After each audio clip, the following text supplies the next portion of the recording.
Okay, so this is an ad hoc video.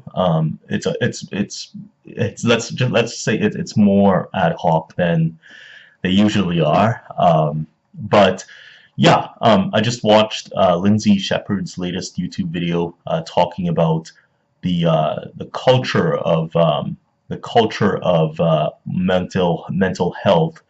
Um, I'm saying that all completely wrong, but basically the way in which administrations at universities and students are talking about mental health issues and the way they affect them.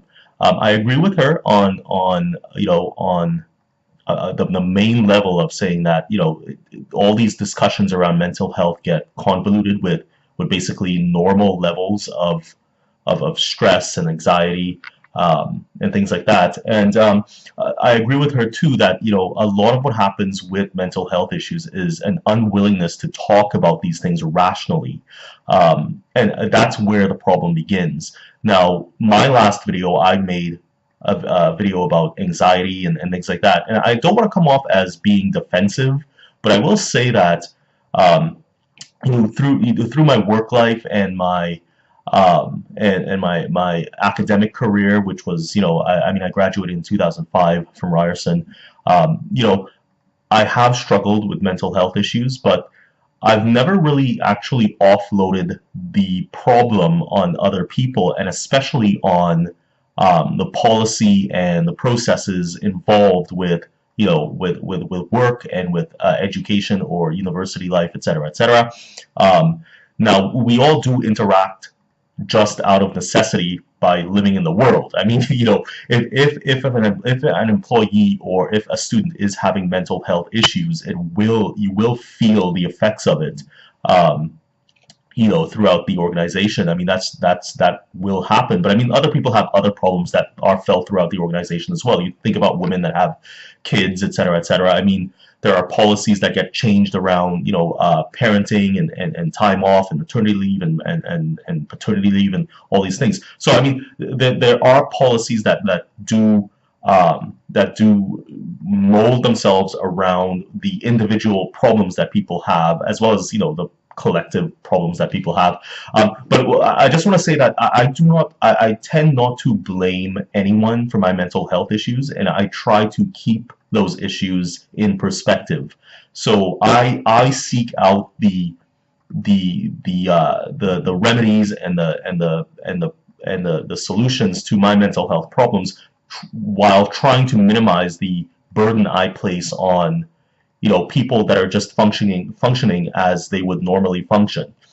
So I don't think that any workplace, I mean, within limits, but I mean, I don't think that any workplace should actually bend over backwards to facilitate or to be more conducive to my mental health status. I mean, I am anomalous.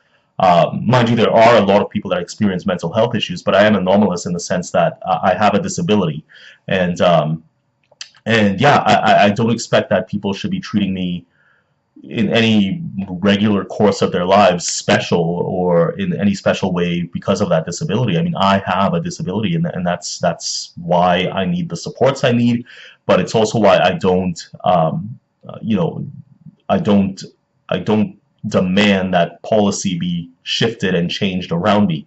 And like I said, we all do interact to a certain level. You just kind of have to. Like, I mean, there's no way around that. But I mean, Lindsay Shepherd being kind of correct in her stating that, stress, normal levels of stress, and the high workload of university shouldn't be pathologized in terms of looking at it from a mental health perspective and things like that.